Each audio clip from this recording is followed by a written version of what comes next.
till you're wrong. To solve all problems, it starts with real talk. Real talk. It's real talk. It's real talk. It's real talk. It's real talk. It's real talk.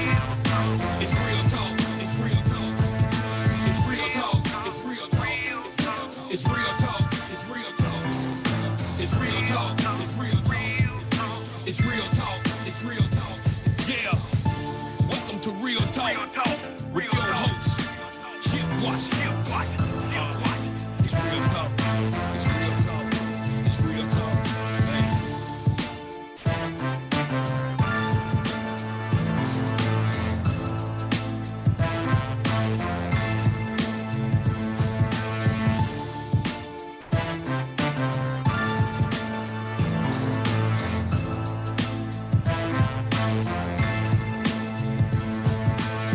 And here we go on this Monday, May 16th, 2022. I just got scolded by my producer, Lola.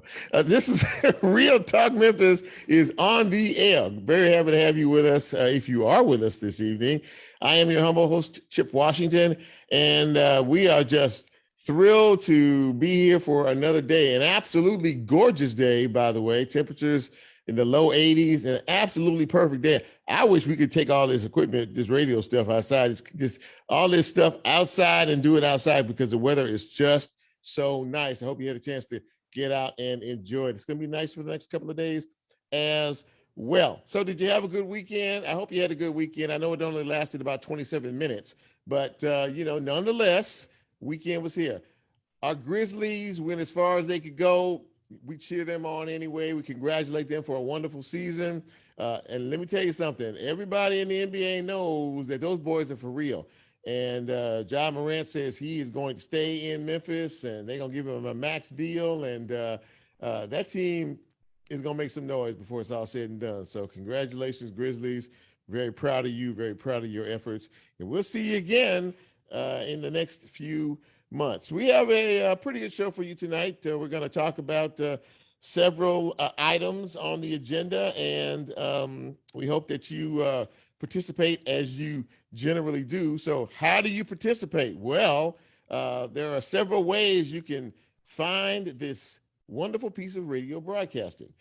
We are on the air live right now on 91.7 WYXR on the FM side. We are also on the app, the WYXR app. We are also on TuneIn, TuneIn. Put that in the search and hit play and you'll hear us. We do this little thing called Facebook Live, and I'll be posting to YouTube probably tomorrow. And as we are a podcast, after they post the show tomorrow, you can catch us wherever you get your podcast. You guys good? You guys clear? Great. Again, thanks for making us a part of your Monday evening plans. And today is a special day, and I'll designate that in just a moment or two. But many of us are looking forward to making that next trip around the sun, and AKA birthdays. So a lot of May birthdays to talk about. A lot of May birthdays today. I can't shout you out until I say, hit it, Lola. Happy birthday! Happy birthday. Happy birthday going out to Secret Lackland. Happy birthday to you. Happy birthday to Heather May. Marcus Rogers celebrating a birthday today, as is Monique Bradley, Risha Faulkner P. And this is what makes this birthday special. On this day, about 100 years ago, my brother, Michael Anthony Washington, was born. Today is my brother Mike's birthday. If you checked out my Facebook page, had a picture of him there, and a lot of folks have been very kind to wish him a happy birthday. He's out in Los Angeles, California. Talked to him earlier today, and he's grateful to be here and to have taken another trip around the sun. I, as his actual older brother, am happy about that as well. So Mike, happy birthday, my dear brother. I love you, and I hope that you will have as many more birthdays as you want to have. That goes out to all of you folks today. Congratulations, and we'll see you again next year. Thanks, Lola. Uh, so in the news and notes, we were talking a few minutes ago, uh, the homegoing ceremony for Bobby OJ was held this past Saturday at at his church, at his home church, World Overcomers, and it was a very nice ceremony. Of course, it's just still hard for a lot of us to believe that that voice that we've heard for almost 4 decades is silenced now. But it was very nice a send off for him, and again, as I said last week, I say it again this week. May your you always be a blessing to each and every one of us from now until. So the conversation once again picks up behind the fact that an 18-year-old boy, teenager, decided that he would drive 200 miles from his home base to Buffalo, New York, to a predominantly Black neighborhood, to a supermarket that is frequented by most of the people of color. And he walked in with an AR-15 assault rifle, and he also had a camera to take pictures of what he was doing. And he shot 4 people in the parking lot before he walked in the store, killed 3 of those. He walked in the store, the security guard engaged him and actually got off a couple of shots. This kid was wearing body armor, and the security guard was killed. All told, there were 13 people shot, 10 of those people were killed, and 9 of those people looked like me. This was a hate crime. It was intentional. This young man posted a 180-page manifesto detailing step by step what he was going to do, how he was going to do it, and why he did it. And so obviously, he's alive now. So there's some accountability for it, but there's no accountability when you look at the fact that there are so many people who were minding their own business on a Saturday morning, doing what we all do, go to the store, handle our business, take care of this and that and everything else. So from ages, the youngest was, I think, 32 years old, and the oldest person that was killed was an 86-year-old female. And it's beyond heartbreaking. It truly is that someone this young feels like the white race is diminishing for other races that are taking over, and he decided that he was going to do his own punishment to take care of that. Apparently, his plans were to continue once he finished at the supermarket, driving down the road and trying to kill as many people as he could. That was also part of his manifesto.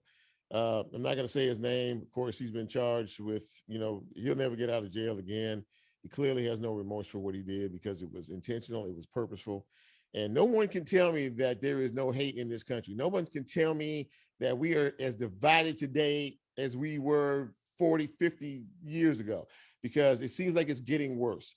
We're seeing more of these groups cropping up all over the United States, and more of the propaganda, more of the gossip, more of the nonsense. Social media perpetuates all of this on a daily basis. You can go to the internet and you can go to some of these sites and you can get any piece of information you want to, whether it's truth or whether it's garbage, and then you can go out and take action.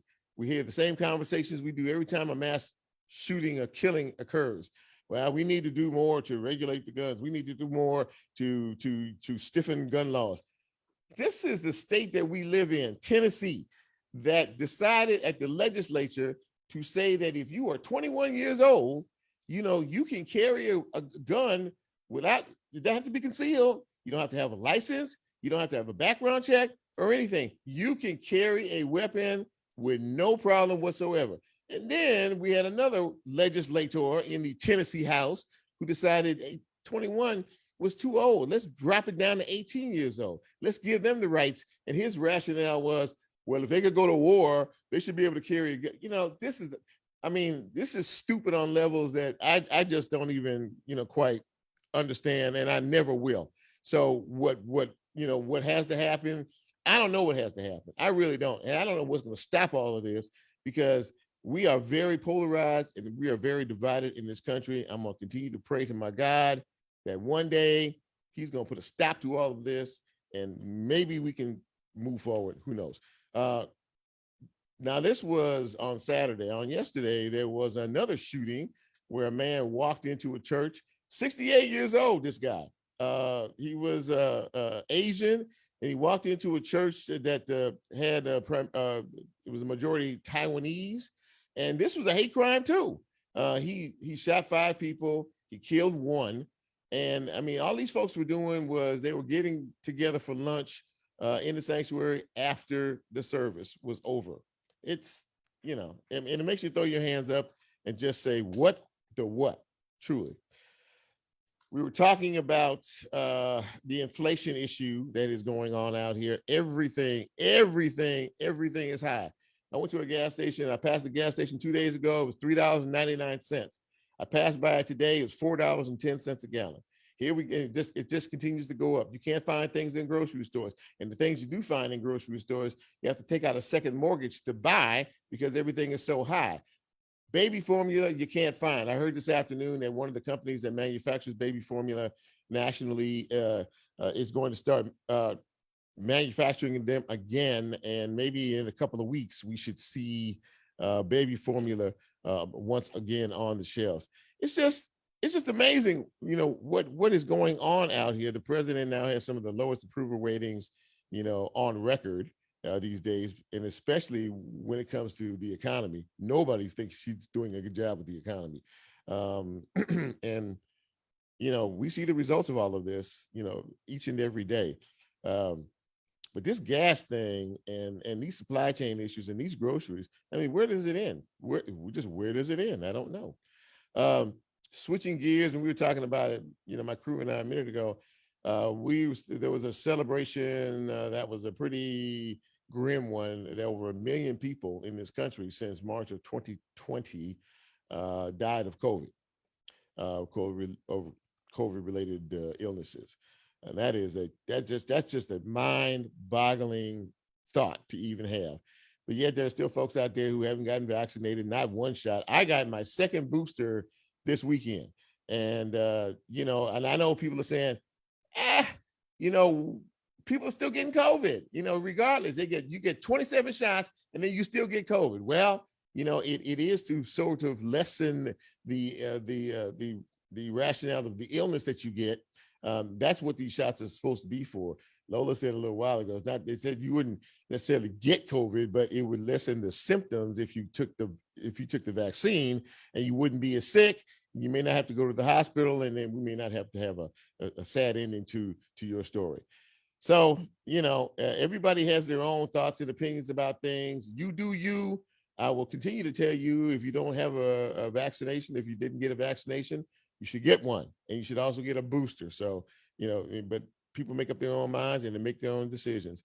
This weekend was the World Championship Barbecue Cooking Contest.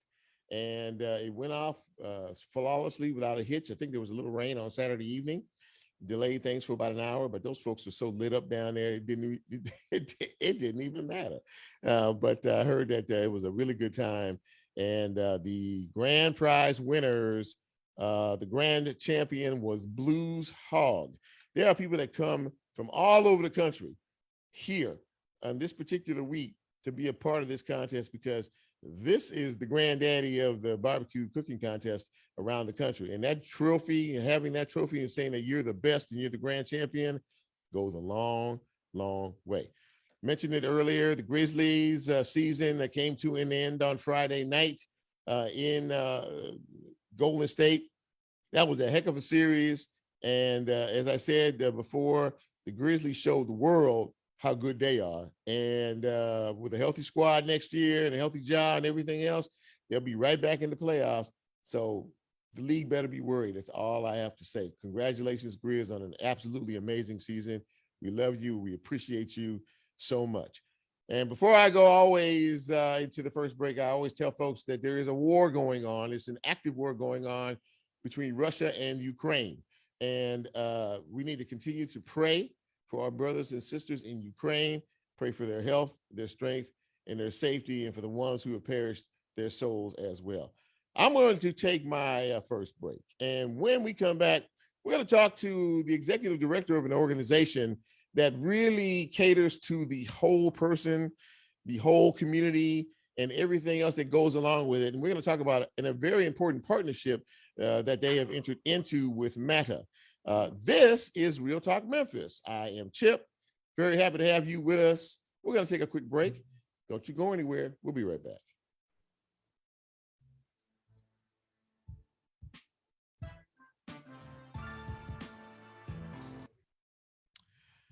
Hey, Miss Natalie, how are you? Hey, I'm fine, running around. I'm sorry. That's okay. Well, listen, I'm happy to have you on the show. And we're in commercial break. So when we come back, you and I are going to chat, okay? Okay, great. Thank you. Okay.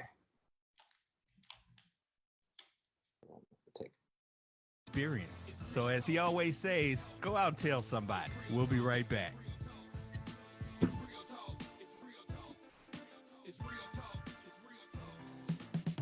Support for WYXR comes from Focal Point. Located in Crosstown Concourse, Focal Point is the Southern College of Optometry clinical facility that offers exclusive designer eyewear lines and eco-friendly frames, which meets the needs of patients who value style, customized fits, and a personalized approach to their eyes. Learn more at focalpointcrosstown.com. They don't know.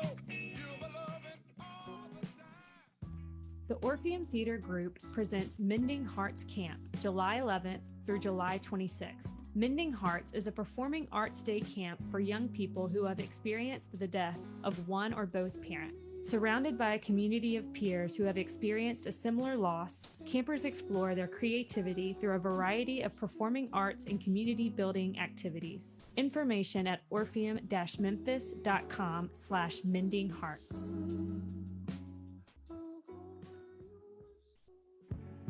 Music meets you wherever you are. A great record finds you, and the trick it pulls off is that it records you. The music always remembers who you were when it first hit you, and for the rest of your natural-born life, wherever you go, music can take you back to whoever you were. At Loaded for Bear, the way we approach art and brand design is to find our clients wherever they really are, meet them there, and create lasting work that captures who they are. Just like y'all, we're from Memphis, and we're listeners. Loaded for Bear is proud to ride for WYXR and community radio anywhere.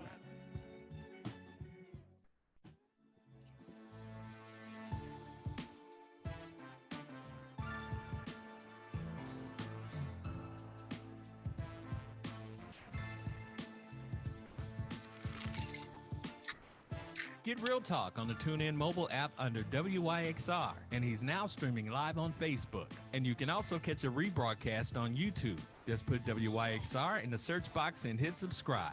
Now back to more Real Talk with Chip Washington.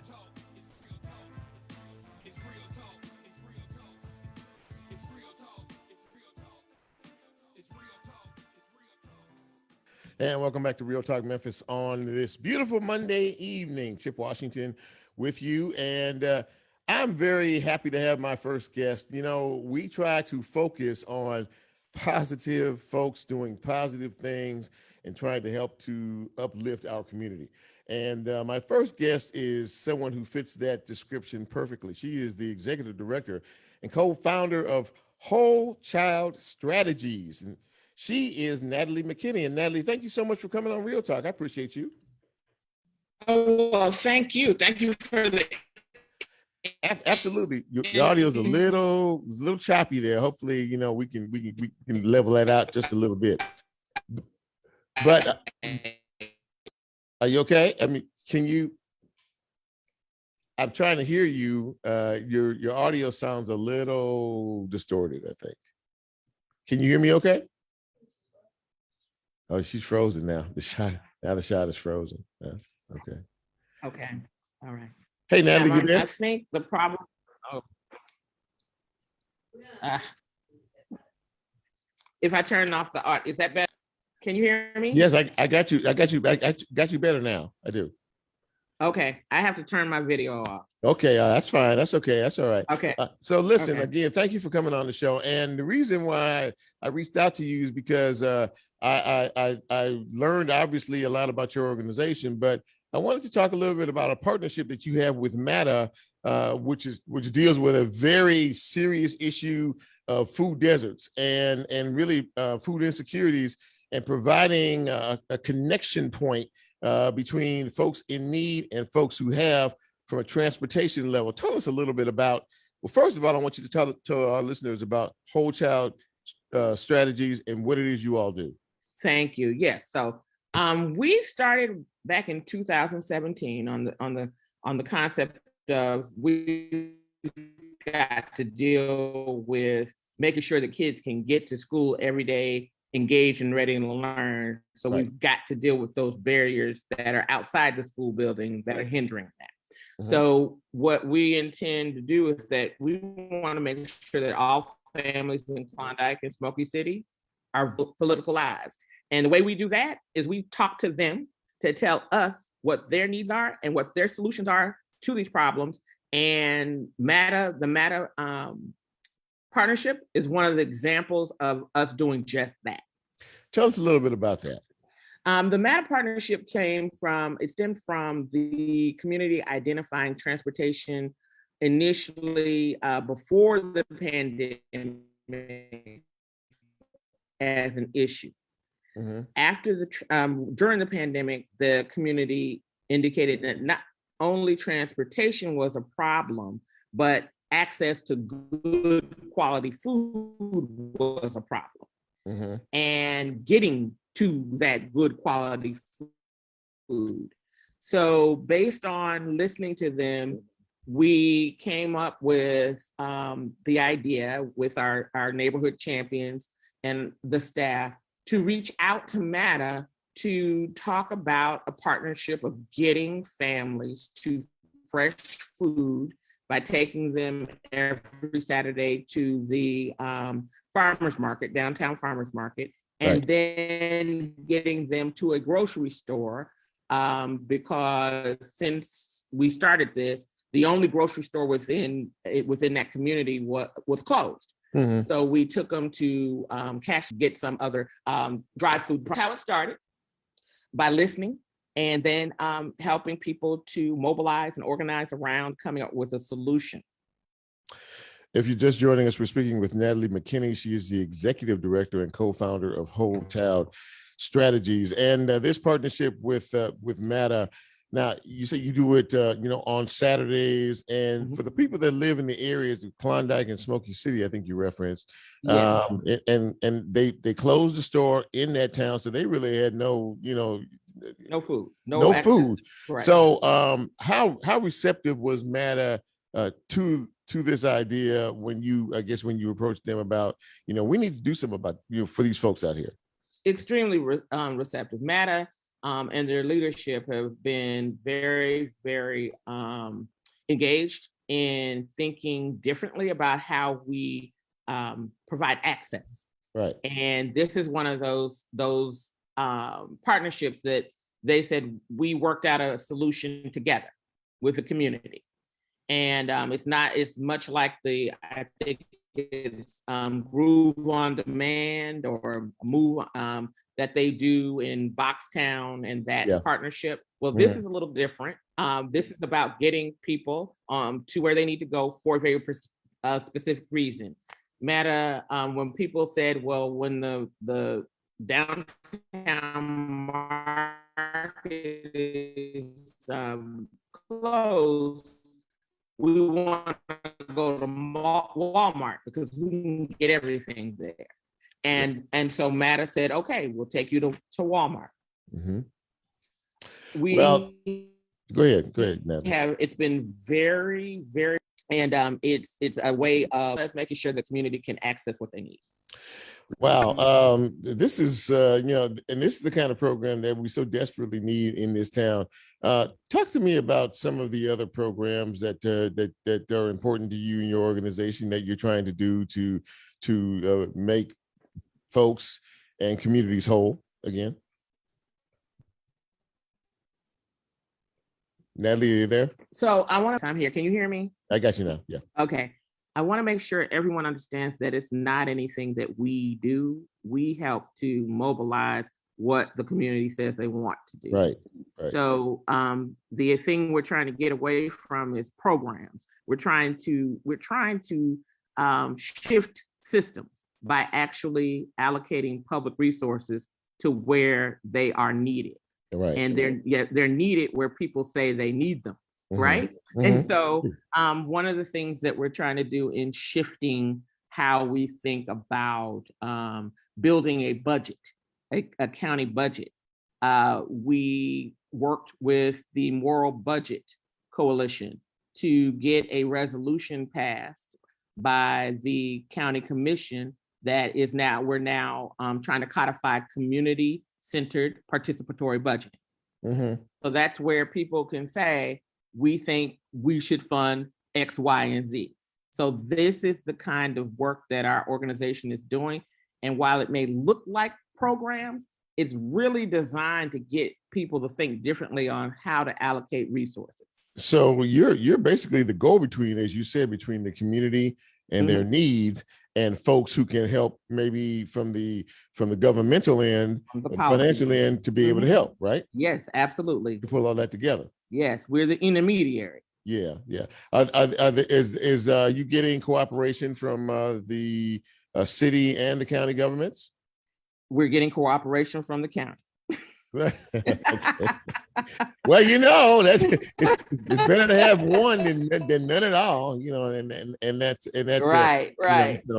So basically it's like you're giving people, it sounds like, a voice. Do you have a lot of community partners that help you in your efforts on a daily basis? Yeah, we have a major community partner, because one of the things we're trying to do as well is to build capacity within the community so that it can sustain the changes that they help to implement, right? Okay. So one of our great community partners is Cathedral of Faith, which has been in the community for about 17 years. Mm-hmm. And they help to people who live in the community and people whose children go to the schools in that community. They help with basic needs if they have basic needs, and try to put them on the path of thriving as opposed to survive. Wow, that last part. So that's a great partner that we have. We have a partner, City Year is another. That's a partner that we have in the school. Mm-hmm. Yeah. Mm-hmm. Mm-hmm. Well, go ahead, I'm sorry. No. I was sitting here thinking about what you were saying, and it all makes perfect sense to me. But folks, have a lot of needs in the city of Memphis and county of Shelby, and we thank God for organizations like you who are trying to be the conduit between their voices and the people who can make change happen. And so I want to thank you for taking a few minutes out of your time to come on Real Talk Memphis tonight. And if people want to know more information about what it is you do and the Matter Partnership, can you give us some contact information before you go? Absolutely. Please look at our website at www.wcstrategies.org. Okay. Well, very good. Natalie. Thank you so much again for coming on Real Talk. I really appreciate it. And I'm just, and thank you for the work that you're doing. And if there's some initiatives down the road that we need to talk about, you're always welcome back to the show. Thank you so much. All right. Have a good night. Thank you. You too. All right. So, ladies and gentlemen, these are the kind of programmatics, whole child strategies, and groups like them who are giving people in these communities and these, more impoverished communities a voice, and they're saying, this is what we need. Can you help us get it? And through that, a partnership with Matter was formed, and it sounds like things are going very, very well. So we thank you for coming on the show. We're going to take our next break. And when we come back, we're going to shift gears and talk a little bit more about what I talked about earlier, about the 18-year-old teenager, the madman, who went on a killing rampage this weekend with someone who knows a little bit about law enforcement and security. And we're going to have a frank conversation about that. This is Real Talk Memphis. I am Chip. We'll be right back.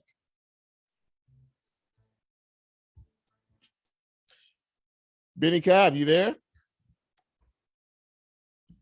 Bennie? He was just there.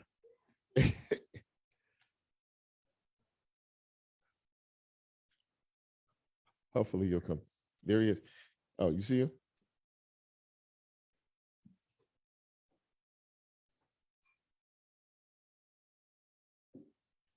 Because I thought I saw his face. Hey, Bennie, can you hear me? Okay. Bennie, can you hear me? I can. Can you hear me, Chip? How you doing, buddy? I got you, man. I got you. We're doing real good. Listen, we're in commercial break, and when we come back in just a minute, you and I'll chat, okay? Oh, okay. How's my lighting and sound? You excellent. You sound great. Okay, All right, great. Yes, sir. Support for WYXR comes from the Orpheum Theater on Main Street in downtown Memphis. Live Nation presents Rainbow Kitten Surprise Thursday night, December 8th at 8 p.m. Tickets are on sale now for Rainbow Kitten Surprise at livenation.com. This is Will Goodwin, co-founder at Crosstown Brewing Company. Just like WYXR, Crosstown Brewing supports Memphis music and our neighbors who use their talents to make it. Our beers can be found at our 3,000 square foot tap room right here at the Crosstown Concourse and at your favorite bars, restaurants, and stores throughout Tennessee, Mississippi, and Eastern Arkansas. Enjoy.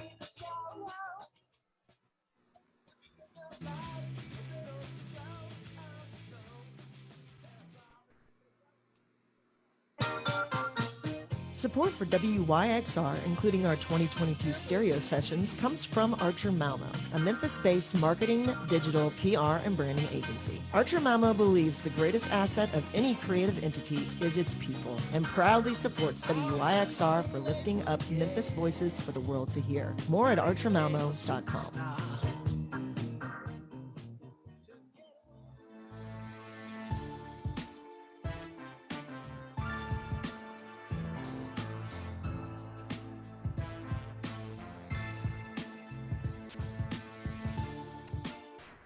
Get Real Talk on the TuneIn mobile app under WYXR, and he's now streaming live on Facebook. And you can also catch a rebroadcast on YouTube. Just put WYXR in the search box and hit subscribe. Now back to more Real Talk with Chip Washington.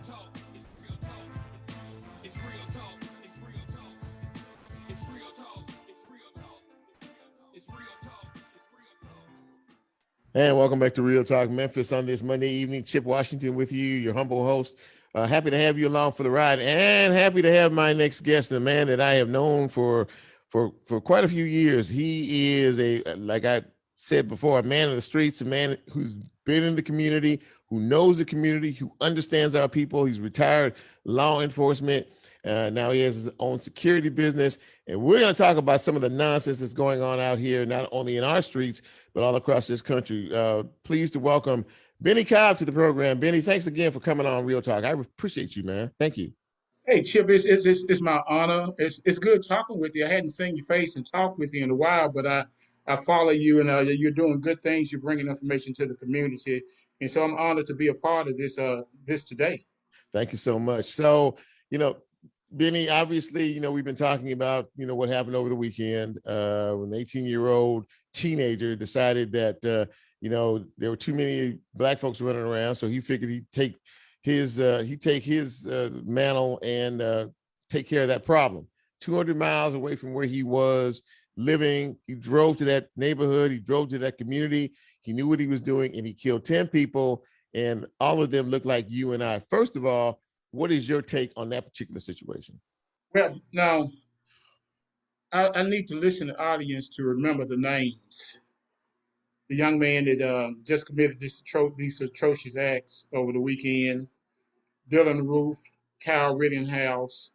These are people that we need to have in our minds. It's going to be household names, because this is not going to be an isolated incident. Violence is becoming more and more prevalent, but extremism is also a big factor. When we talk about this, we're talking about homegrown terrorism, and Yes. that's exactly what it is. You have to call it what it is, Mhm. and so I know in our community we have this cry about black on black crime, and I don't want to see not one black person injured or killed. Don't want to see a person injured or killed regardless of the color. But the reality of it is these homegrown extremists, they're taking out multiple people at one time. And in the communities, we're not looking at the signs. The law enforcement had had this guy on their watch list. He had threatened to shoot up a school. The school, right? Recently, Exactly. Mm-hmm. and Yeah. so he was able to sidestep that watch list and go out and shoot 13 people and kill 10 others. So there is a concentrated effort to eliminate, to assault, to attack minority people based on the fact that there's a genuine fear from other populations and other species of mankind that minorities may be taking over. Now, having said that, where do we go from here? Well, certainly law enforcement across the nation need to be on high alert. We had a shooting at the church where in California. Orange County, yes, sir. Mhm. Yes, sir. Then we Mhm. had the shooting in Houston. I don't know if you know about that. We had Yeah, another shooting in Houston. it was a mall, right? Was it At a mall, Yeah, right? okay. Mhm. Uh-huh. And so Yeah. when these things happen, they come in waves. And with the pandemic easing up, or people feel like it's easing up, and people getting out, being more mobile now, there are going to be more people out, and there's going to be more and more opportunities for these people to prey on innocent people. Now, people say, Chip, and I don't want you to get into backlash about this, but this is just my opinion. We're talking about gun control and controlling the guns and getting the guns off the street. Well, that's never going to happen Right, right. because a gun by itself don't do anything. So what we have to do is we have to concentrate on the man behind the gun. Yes, there needs to be stricter gun laws, stricter background checks. 18 years old, 18-year-old has committed mass murder. Takes me back to Dylan Roof, Yeah. and Kyle Rittenhouse. Mhm. And so these are people, these are young people that have this kind of hatred in their heart and in their mind. And so we can expect to be in for a long, hot summer. Just joining us, we're speaking with Bennie Cobb, law enforcement veteran, security owner. He knows the streets and he knows what he's talking about.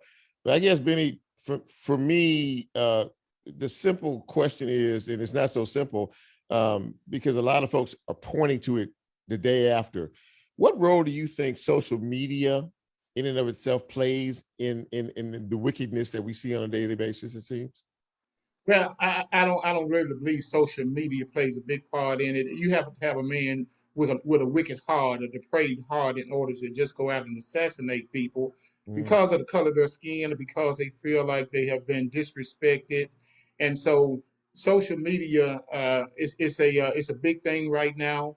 But you and I, we do social media. Of course, I do media, and you do media.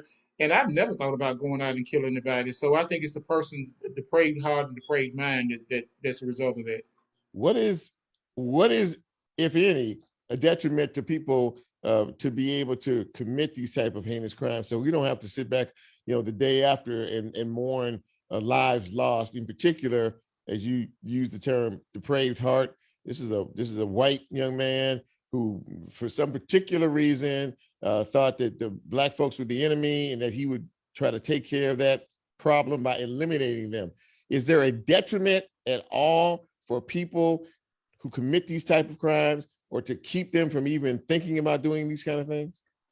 Well, Chip, more than that, what I've heard in the communities and what I've had conversations with people about, of course, we didn't mention that I teach, I also instruct at a couple of local colleges. And so what I've had the conversation with some of my students about, this disgust and amazement that you have these young white Caucasian young men that continue to committing these crimes, and then they're being talked down by law enforcement. They're being taken to the hamburger joint, getting a hamburger before they're taken to jail. And my students are saying, well, unarmed black men and unarmed black and brown people being killed by law enforcement. So the disgust comes from the apparent, or the disparity in the way that these crimes are being dealt with. what is, in your opinion, what is or what are race relations like in this country? I say they're just as bad as they've ever been. There's a lot of hate in this country. There's a lot of separation in this country. You know, what is your take on that? Well, so it's as bad as it's ever been, but it's more masks now. More people are not wearing, they're not wearing hoods, they're wearing masks. And these people that are part of the hate groups, so they're our neighbors, they're our doctors, they're our attorneys, they're our police officers. These are people that we're dealing with on a daily basis that we don't know who they are and what we're dealing with because of the masks they wear. Now, the other part to that is the the assumption of the appearance that African Americans or Black and Brown people are being targeted or being treated unfairly because of the, just say, for example, the Kyle Rittenhouse sentence, verdict rather. The Dallin Roof. Now, African American people, for the most part, are known as being kind-hearted. There's no way in my church that Dylan Roof would have sat up in there for 2 hours without somebody saying something to him. But we in African American church, we welcome everybody. We want to show everybody love. But the mask that the people are wearing now, not hoods, but masks, it's your next door neighbor, it's your the grocery store owner, the mall owner, your attorney, and these are the people that when they snap is detrimental to the and also surprising to the mainstream people. It is a continual conversation that we have over and over and over again, and that we don't see any solutions to these problems.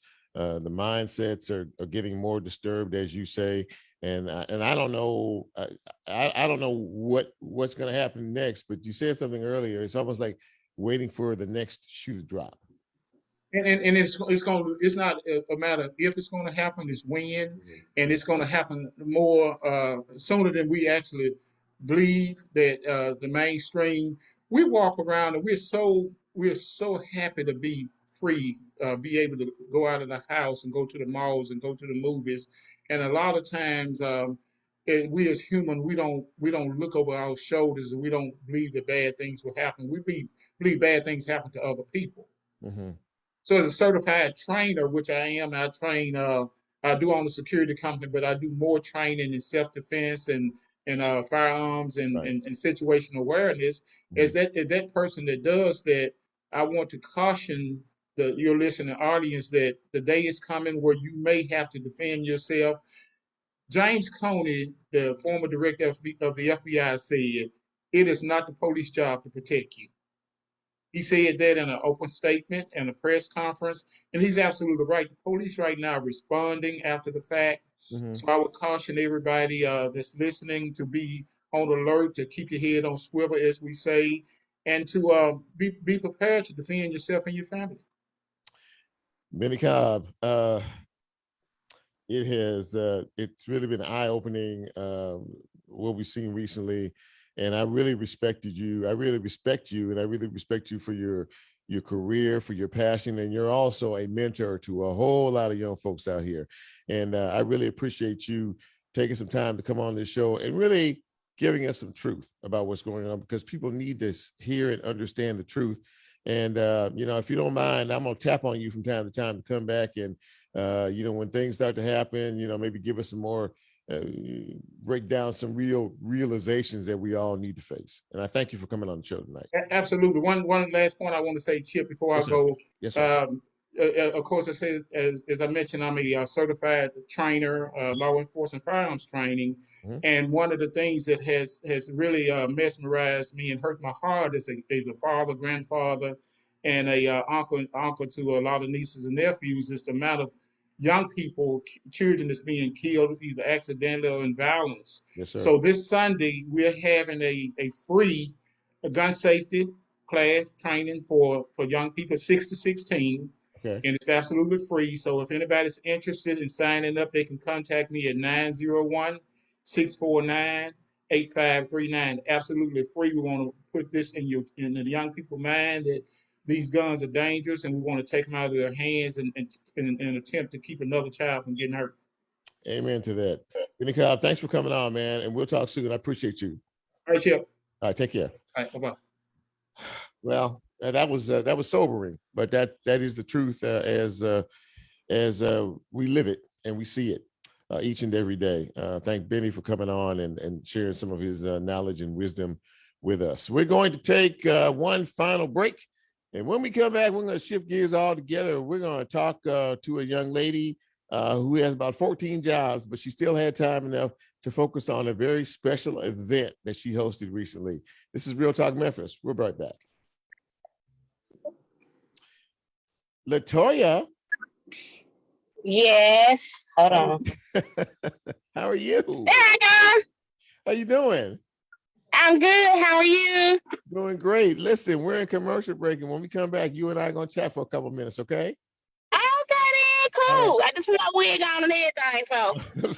Stand by. Show page, and you can be a part of the Real Talk experience. So as he always says, go out and tell somebody. We'll be right back.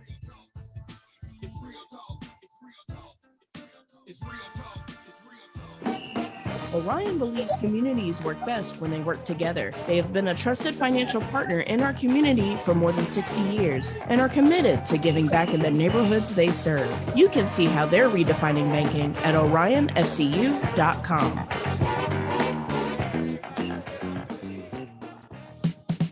Support for WYXR comes from Focal Point. Located in Crosstown Concourse, Focal Point is a Southern College of Optometry clinical facility that offers exclusive designer eyewear lines and eco-friendly frames, which meets the needs of patients who value style, customized fits, and a personalized approach to their eyes. Learn more at focalpointcrosstown.com. They don't know you love it all the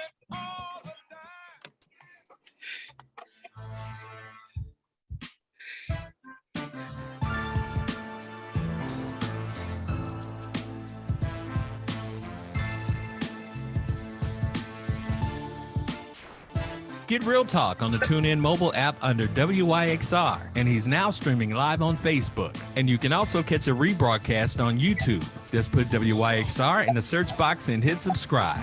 Now back to more Real Talk with Chip Washington.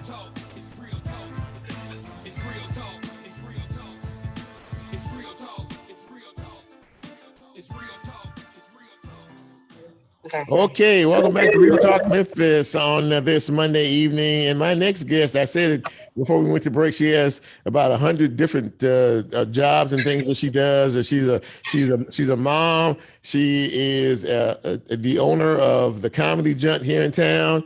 She also works a full-time job, and she also took the time to create and put together a little special event for some folks who may not necessarily get the recognition that they deserve. Please welcome LaToya. How do you pronounce your last name? Is it Tennille? LaToya Tennille. It's actually my middle name, LaToya Tennille. LaToya Tennille. Well, we welcome you to Real Talk Memphis. Thanks for coming on the show. Appreciate you. Thank you. Thank you for having me. I'm so happy to be here. You listen, you had us dying going to commercial break about, your your hair and the whole 9 yards. We were just I was in the house and I was like, I can't find my wig. And I got in the car, my wig was in my back seat. I was like, yes, I can throw my wig on right quick. It was in my back seat. Oh, okay. Well, we're glad you found the wig and the wig found you. Oh, by the way, if I didn't mention that she's also a comedian. Yes. I didn't know that as well. You gotta make sure you have at least 2 car wigs in the car. At least 2 car wigs. Gotta have 2. That's it. That's the rule. 2 car wigs in the car. My producers are just falling out in here. So listen, let's talk a little bit about this, the event that you hosted for young folks with autism. And if you don't mind me saying, that includes your son. Your son is autistic, is he not? My son is autistic. He has what they call Asperger's syndrome, which just means he's high functioning. So his disability is more behavioral and mental versus physical. Okay, so you decided, and I'm really interested in how you decided to put this together. Talk to us about the fashion event that you had for these very special young boys and girls out there. Cool. So, like you were saying, my son is autistic, and I'm always looking for ways to raise awareness about autism. My son was diagnosed when he was in the 5th grade. So of course my world instantly got changed. And what I learned as I go through the process of living with him, the people are not aware of what autism is. Right. And specifically to understand it's different in every person. And also Caleb was high functioning. So since Caleb was high functioning, his disability is not always seen because it's not physical. Mm-hmm. And so I love my son, of course, because he's mine, and I get, income tax for him every year.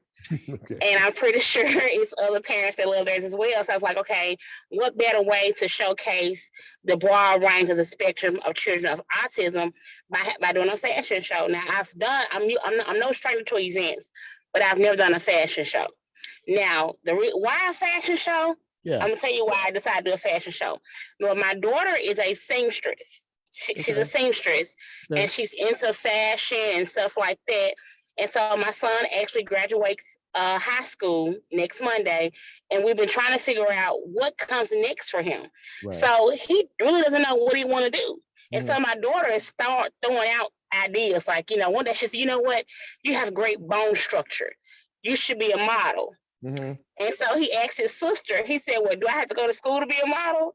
And she was like, no. He said, okay, I want to be a model. Because you don't have to go to school, or you don't have to just show up and walk. She said, you got to do is show up, walk, and wear clothes. And that's it's actually where the idea came from, to do a fashion show and allow him a model. Now, what I was not expecting was when I first had the idea, I ran across one of my friends. Mm-hmm. To kind of see, okay, what you think about fitness. She thought it was a great idea. Yeah. I was not expecting so many parents to be so excited about it and so interested in it. Like I had people even from out of town saying, God, I wish my child could participate, but we don't have this in our city. How many kids were in the fashion show? I had about 65 parents interested and sent out emails. I ended up with about 12 kids. Yeah, I ended up with 12 kids. Mm-hmm. It looked like it was fun from what I saw. Those highlights. It looked like everybody had a good time. And you talked about it. The self-esteem is really, in situations like this, is really important. Is it? Now talk a little bit about that part of it. What I can tell you about is each child, because keep in mind these kids are autistic. Right. So in most cases they can't participate in stuff like that. People don't want to be bothered with them, or they don't know how to deal with them. It's a lot that goes into dealing with children with autism. I can recall sometimes being in rehearsal and a child may start making clicking noises or flapping, and the parent would try to stop them. I'm like, you don't have to do that here. Like, we know what that's like. So when I see a child making, what some would say weird noises, it's my norm. So I don't look back or like, oh, so that was the one thing, to be in a space where you don't have to try to quiet your child or try to make them not be what they are. And so when they got a chance to model, the smiles on their faces and how they get to walking down and seeing people cheer for them, it just was like, man, it was so great. It was so good. That's an amazing thing. So is this something you think you might want to make an annual event? Oh, I'm definitely going to make it annual. I'm definitely going to make it annual because not only did I get good feedback from parents and the participants, the people that came to see it, like there was one little girl who really, by the second time she came out, people were like in tears, because I had one baby in the fashion show and she can't deal with noise. Mm-hmm. So literally when she came out, she would put her fingers in her ears. Mm-hmm. So we had to lower the music all the way down for her. Right. And when people wanted to cheer for her, they couldn't cheer for her loud. They had to do spirit fingers. Spirit fingers, right, exactly. Spirit fingers instead of cheering loud. Mm-hmm. So when she came out, I had puzzle pieces taped to the floor to show you where to stop it. So when she came out, her aunt had to walk with her, but she came out and she had her fingers in her ear. But when she got to the puzzle piece, she would stop and pose. Mm. Oh, and she walked to the next piece and she would stop and pose. That's so all cute. the while with her fingers in her ear, and everybody in the room is just like, That's what that somebody yeah. that That really, right there, that right there is an example of what makes it all worth it. It really, really does. right, yeah. So listen, I got to get out of here. I really am so happy that you came on the show. Quickly, you have a business, you have a comedy club. Give us Yes. the who, what, where. If they want to come check out some local talent, where do they go? Great. Okay, it's called the Comedy Joint. It's located at 4330 American Way, Suite 101. You can find us on Facebook under the Comedy Joint, Instagram the Comedy Joint. You can go to, I'm on TikTok. I'm old, so I'm trying to figure out how to work TikTok, but we're on TikTok now. And the website is www.thecomedyjoint.com. I have Monday night karaoke. I have Tuesday night conversation, Wednesday night a variety show, Thursday night karaoke, Fridays and Saturdays are comedy. I do comedy classes, comedy camps. If you want a rental space, hit me up. You can rent the space. All of it. And yeah, I do comedy as well. So book me for your event. You do the host or whatever. Hey, holler at me. You got it going on. And before I let you go, everybody who is listening to this or watching it on Facebook Live, you have to have 2 wigs in the car. 2 wigs, correct? Look at her. She's 2. I said 2 wigs. All right. LaToya, Tennille, thank you so much for coming on the show. Thank you for having me. It really you're giving us a very uplifting way to end this broadcast. I appreciate you so much. You have a good night, okay? Take care. You too. Bye-bye. Right, well, that was a really, really great way to end the show. And you got us all in here laughing. You know, it's a long day. Folks work all day long. And you know, I appreciate the ones that give us a few minutes from 6 to 7 p.m. on Monday evening. And it's very nice to have, you know, folks like LaToya, who is funny in her own right, but she has a heart of gold. And for these young folks who are autistic, she's letting them know that they're special in their own way too. So as Lola plays me out, I just wanted to say thank you to all my guests this evening. Natalie McKinney, Bennie Cobb, and of course, LaToya Tennille. And I want to thank you all. I don't know if you guys took the night off or not in the Facebook Live, but I do see Sarah Gum and I do see Tessa Graham watching me. But it doesn't really matter because I'm just privileged to be able to sit behind this mic each and every week and hopefully provide some type of information that you would like, or you know, you didn't know, or maybe that you would need. So for all of us here at Real Talk Memphis, thank you for joining us tonight. And if the Lord says so, I'll be back here the same time, the same chair, the same radio station, and we'll try to do it all over again, maybe just a little bit better. So in the meantime, man, between time, I'm Chip, and I'm out. Have a great week.